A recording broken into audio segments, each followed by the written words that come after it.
Greetings, everybody, and happy early Thanksgiving. Welcome to the Wednesday, November 22nd, 2017 episode of Free Webinar Wednesdays. This is Eric Cook with WSI Digital Marketing, and we work with businesses and organizations on helping them better understand and leverage the power of the internet as a strategic business tool. You can learn more about myself and all the fun stuff we get to do here at WSI online at poweredbywsi.com. I am flying solo today. My good friend and Free Webinar Wednesday partner, Mr. Jeff Simpkins, my tongue's not working. Mr. Jeff Simpkins is unavailable, but we're going to do an abbreviated show. And if you'd like to learn more about Jeff and all the cool stuff he does over at Community Bank Consulting, hop over to the website with the same name, communitybankconsulting.com, and hit him up. Today we're going to talk a little bit about a couple of the newer things that Facebook has introduced, and I caught wind, and I've actually started playing with the app myself, Facebook's new local app, and an interesting play from Facebook's perspective in a variety of different areas. And if you're a business or an organization that organizes events, this is one that you're definitely going to want to know is out there and available, and how you might be able to use this, or maybe even think of additional ways to create events that you can use to promote. And if you're a user of Facebook, and practically everybody on the planet is these days, it seems like, the event app local gives you some pretty cool ways of exploring what's going on around you, especially if you live in an area that's got a lot of people. Sometimes if you're in a rural area, there might not be a whole lot going on.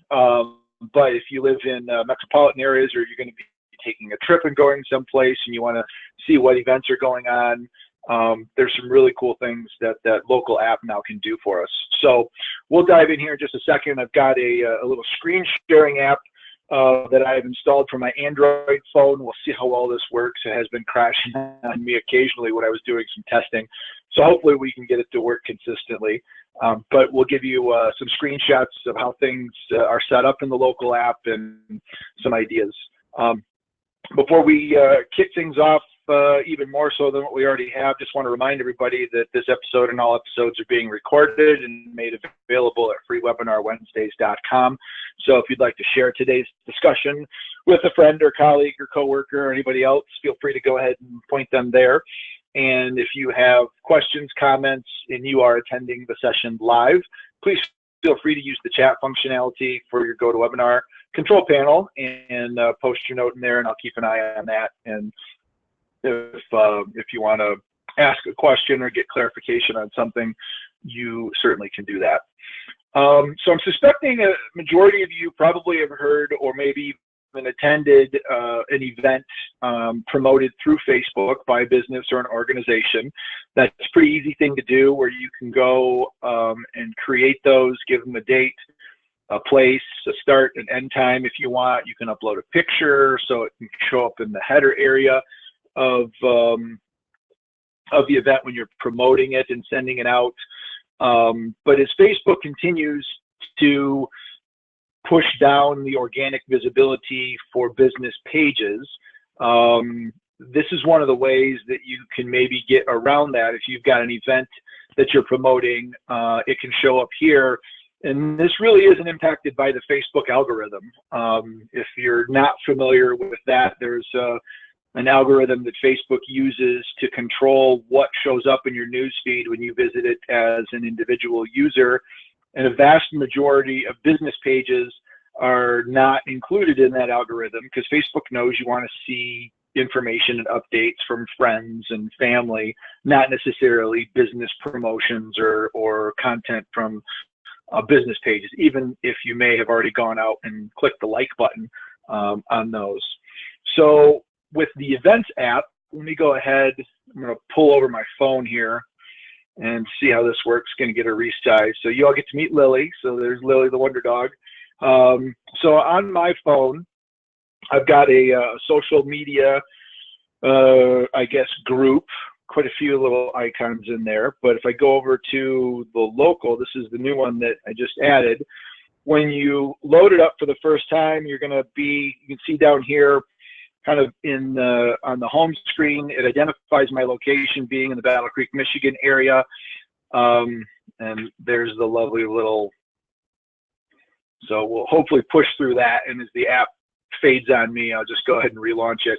But it's going to automatically, gosh darn it, it's going to automatically grab information for your local area.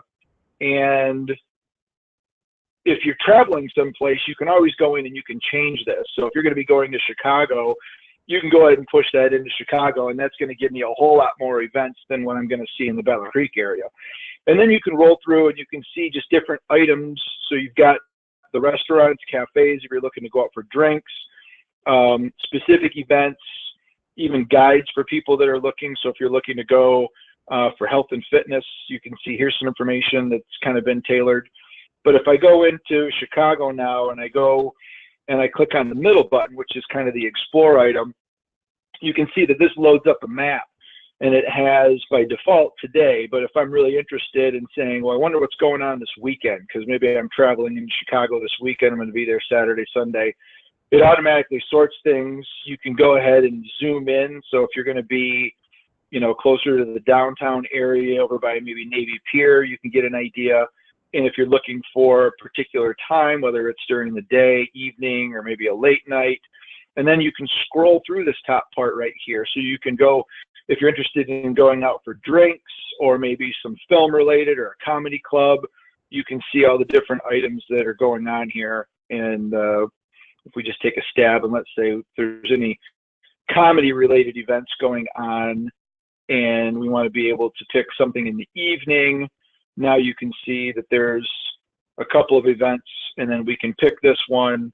So now there's a dinner detective show that's going to be going on, so I can cancel that, and I can go back in here. I can scroll back down and see what that is. So now here's an event, the Second City. And so kind of a cool little thing. And then from here, I can go in, I can join this, I can click on the little star and I can favorite that. I can forward it to a friend and maybe invite some other people. And then you can also browse through with the calendar item as well, so you can kind of see what's going on. So if I wanted to scroll down, see if there's anything happening, again, not a whole lot going on in my area, and I did set some filters there, so I can turn comedy off. And if I go back to my home page and go back in, it's going to redraw the map for me, hopefully. Come on, redraw the map for me. Let's go ahead and we'll go back. We'll change it. Let's see what goes on in Marshall, Michigan. There we go. So now I can go to my hometown and I can see what's going on this weekend in Marshall that's happening in the evenings or at any time. So now that certainly adds more options. If I dug in, I'd probably find the farmer's market going on over the weekend, some stuff going on at the local Moose Club. So you've got a business and you're interested in promoting an event, you can go into your business page, you can create an event. It doesn't have to have a physical location, although the whole intent around this is to create local events that have a physical location. So if somebody picks Chicago or Marshall or Battle Creek or Atlanta, you'll be able to see exactly what's going on there. You've also got some other filtering capabilities where you can actually filter directly from here too. So, and do some additional searching.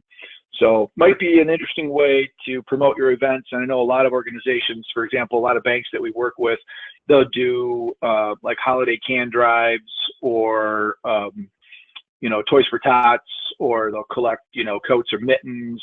You could create an event that reoccurs. Maybe you're doing that for the 2 weeks leading up to Christmas. You could actually create an event that reoccurs every Monday, Tuesday, Wednesday, Thursday, Friday at your office, and it runs from 9 o'clock to 5 o'clock in your office lobby. You've provided the address, just so if somebody's going in, they'd be able to see your bank location. They'd know that there's an event going on. They might click on it to see what's happening, and then maybe learn a little bit more, and maybe they'll come into the office. Maybe they'll bring some stuff that you can use for your holiday efforts. And of course, good opportunity if you're bringing people in, and there the app stopped again. Gotta love it. So I gotta find, if anybody out there has got a recommendation for a good way of sharing an Android screen on a Mac computer, go ahead and feel free to shoot me a note. I'm all ears. But this will give you the ability to promote your event and be able to be seen as more and more people are starting to use the service. So if you've not played with it, I suggest that you do. It's kind of cool. A couple of other things that have happened over in the world of Facebook that I just wanted to kind of drag your attention towards so that you can maybe see what's going on there is Facebook's Messenger program, which seems like every social networking platform these days has some sort of messaging capability where it wants you to talk to other people on its own network. And so Messenger tends to be one of the more popular ones just because there's so many people on Facebook. Of course, Facebook also owns WhatsApp, which is also a very popular messaging tool. But they recently announced that they are going to allow businesses, and it's in a closed beta for right now, they're going to allow businesses the capability of adding Messenger as a plugin for business websites. And so you can see an idea of kind of how this works, where you'll have a little messenger icon. And many of us have probably been to websites where you've got the little chat head down here in the bottom right-hand corner, which is powered by maybe 2 or 3 of the popular chat software platforms. And if you want to have a conversation, you can click on it and it just gives you a little chat bubble that pops up. Facebook is now making this available. And a couple of the things that I think are different with this is if you're logged into Facebook on a computer, Facebook knows that it's really Eric Cook because I'm logged into my Facebook account as Eric Cook. Now when I initiate a chat request, there's no requirement for the chat person on the other end, you as the business owner, to say, you know, please give me your name, because somebody would basically start the chat, and if I started a chat, they would see that it's Eric Cook because that's who I'm logged into Messenger as, that's how I would use it. It doesn't mean that you're guaranteeing identity. So, you know, again, back to my primary market area in the banking and financial services sector, this is one that I can see banks being somewhat on the fence on because one is you're using chat by a third-party service like Facebook to interact with visitors to your website. So you would want to be very clear and conspicuous that this is not an official bank channel. You don't want customers sharing account number information, or, you know, sensitive personal data.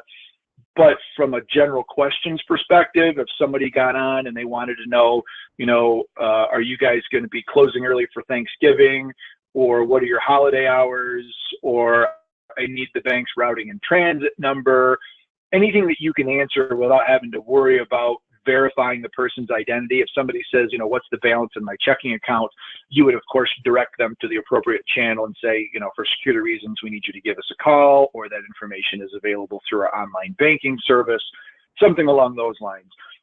But for general, just customer service, marketing, kind of chit chat, engagement opportunities, and given the fact that, again, I go back to most everybody, it seems these days, has a Facebook profile, even if they're not actively using it a lot.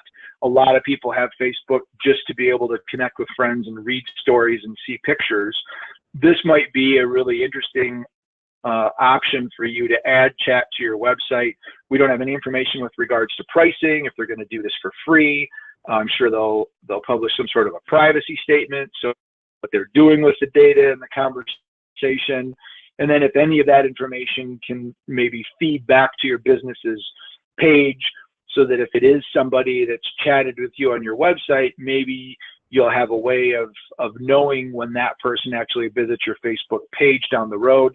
There's certainly a lot of interesting analytical customer tracking engagement opportunities there that might be kind of cool to explore. So while I move on to the next one, I'm going to actually toss a question out to see if those of you that are listening live, if you visited a website and it had Facebook Messenger on as a chat option, would you be more inclined to use chat? Would you be less inclined to use it? Would you be suspicious?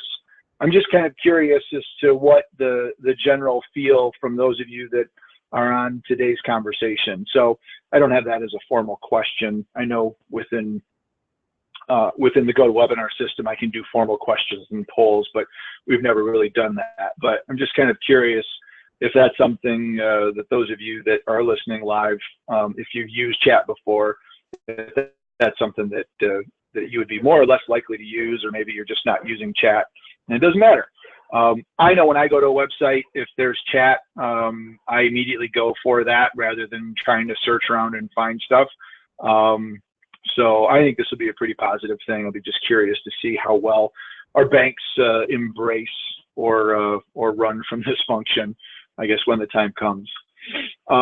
Another thing that they announced, and I'll keep an eye on the chat, so those of you that would maybe want to post back if you would or wouldn't use chat, is going after the creators. And so from a creator's perspective, these are people that are out there creating videos, building content, trying to, add rich media. And so they've got this Facebook for creators.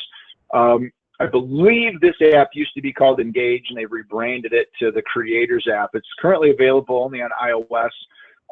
So those of us that are on Android devices are somewhat at a loss, although I do have an iPad that I could go ahead and toss the app on.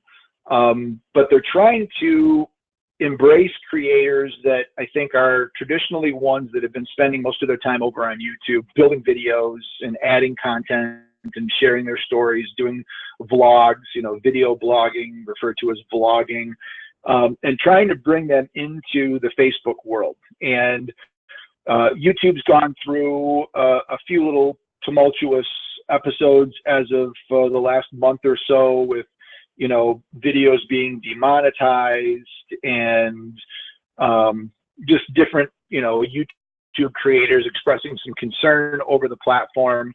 And so if you are doing any sort of YouTube creation, or you've got some video stories that you want to tell for your business or even for your own personal brand, Facebook.com/creators is an area that you may want to go check out. You can click on join to get into the beta and kind of play around with it. And who knows, this might evolve into something kind of cool. So if I go back to questions and answers with regards to the chat functionality, there's a comment that said real human chat or machine chat. If it's a human, then yes. Machine, maybe no. And that's a good point, because a lot of the chat bots that are out there have some sort of a machine language, machine intelligence behind them, where they're trying to identify what it is that you're asking a question of, and then they go into a repository of potential answers. And so if you're asking a question like, are you going to be open on Christmas Eve? Maybe that's a common question that you're going to get a lot of. So in an instance like that, maybe it would be beneficial to create an automated chatbot response that would post back and say, yes, we're going to be open until 1 o'clock. All of our offices will then close to let families head out early for the Christmas holiday, or something along those lines. But if you're using automated chats, it's also important that that automated chatbot has the ability to know when there's a question that falls outside of an area, because you certainly don't want, and like the person that posted the comment, you don't want somebody to hop on your site and ask a question and have the robot automatically come back and say, please contact us for further information, or it's just a generic response and you can tell there's not a human on the other end. The other challenge is being able to extend your hours as a business outside of the hours of your customers. So maybe you are staffed between the hours of 8 and 5:30, but your customers hop on at 8 o'clock at night and they're interested in chatting with you. Are you going to be able to support that chat capability with remote staff and allow your employees to maybe operate with a little bit of flex time? Are you going to have, sorry, chat's not available, please contact us tomorrow starting at 8:30 or 9 o'clock. So understanding that, if you introduce chat, the web is a 24/7, 365 entity and your business might not be. So how are you going to handle those after hours options? And I suspect the chat functionality is going to act very similar to the chat functionality that's available on your website or on your Facebook page, where you'll be able to create some autoresponders, some auto notifications. You'll be able to generate a message that shows or automatically goes back to somebody trying to chat with you if they're trying to reach you outside of normal business hours. So my gut tells me that's going to carry across as well. But all really good questions, so thanks for that.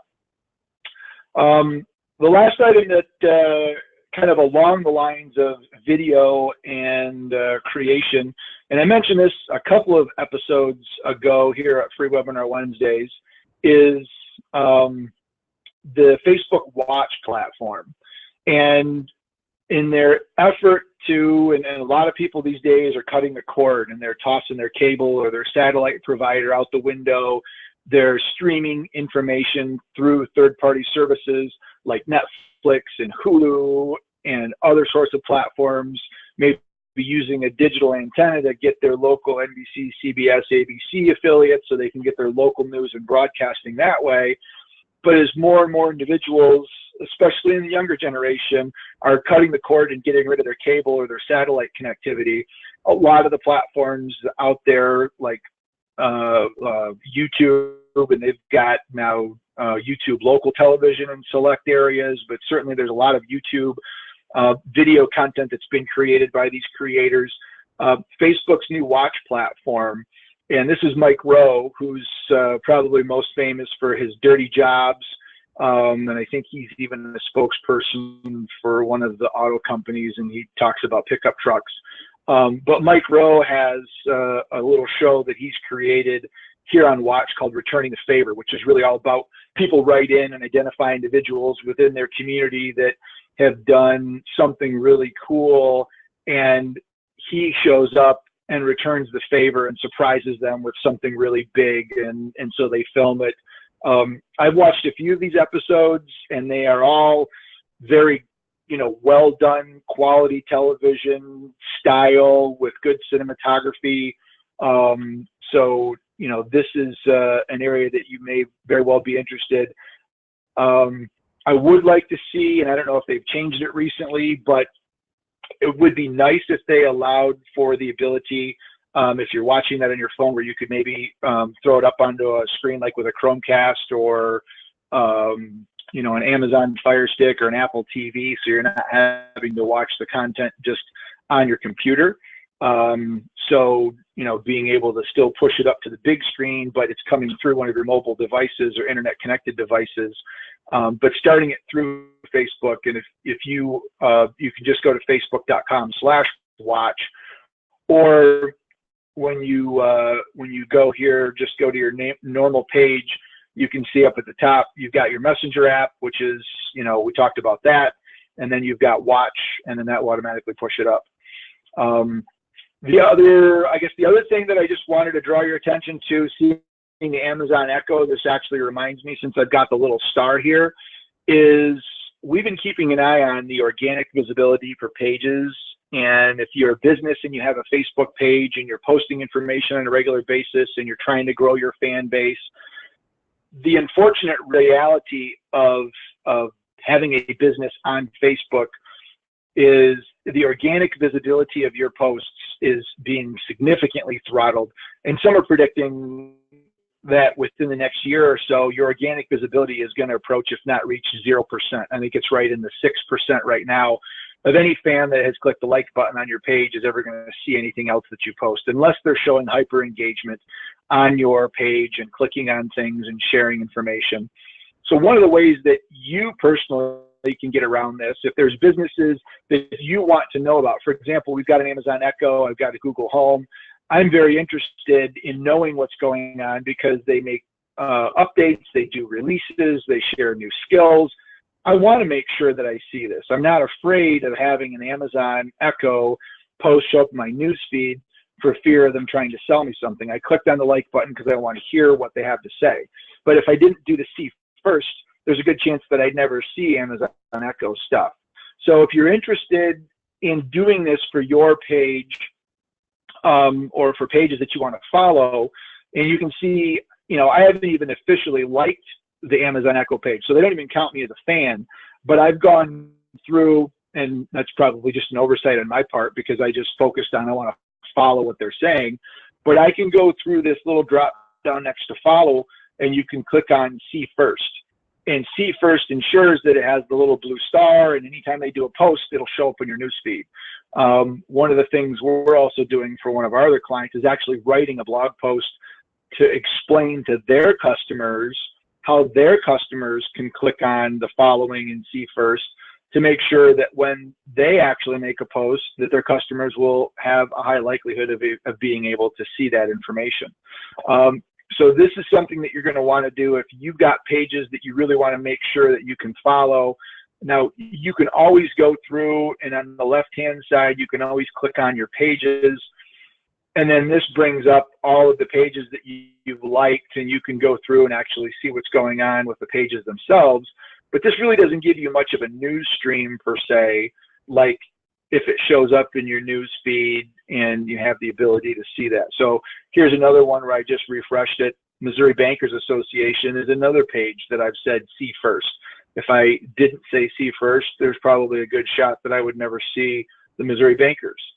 And so just having that see first functionality is, going to be important. Otherwise, you may have to look at sponsored posts, which cost you money, or you could certainly empower or train or encourage, can't require, your staff when you do a post, try to get them to share it on their own personal profiles so that they're the ones that are helping get some engagement and spread the word. And that will certainly help kind of gain some additional visibility for your posts so that the rest of the world has an opportunity to see those. So those are really the 3 or 4 things that I just wanted to share with everybody before we jump into the Thanksgiving holiday and gorge ourselves on turkey for those of you that are here in the United States. But I guess with that, I'll keep an eye on the chat. If there's any other questions that you guys have got, feel free to go ahead and post it up there. I'll kind of let it linger for just a little bit longer and see. But give that local a try and check that out. See what's going on in your neighborhood and in your community. I've already found a couple of events that I would have missed otherwise that are nice to know. And as more and more businesses, I know there's even the thought that once you start promoting events and activities, then that's going to maybe start taking a dent out of some of the other platforms that are also designed to help draw attention to local events and whatnot, or maybe even some of the local review sites that are out there. So might be, who knows, we'll see where it goes, but kind of a cool little function to know what's going on, and instead of hiding behind your computer all the time, actually get out of the house, get out of the office, and go attend an event and see what's going on. So with that, we'll bring this session to a close. Again, have a wonderful holiday, those of you that are celebrating Thanksgiving, and we'll be back next week here at freewebinarwednesdays.com. Until then, have an awesome week, everybody. Bye-bye.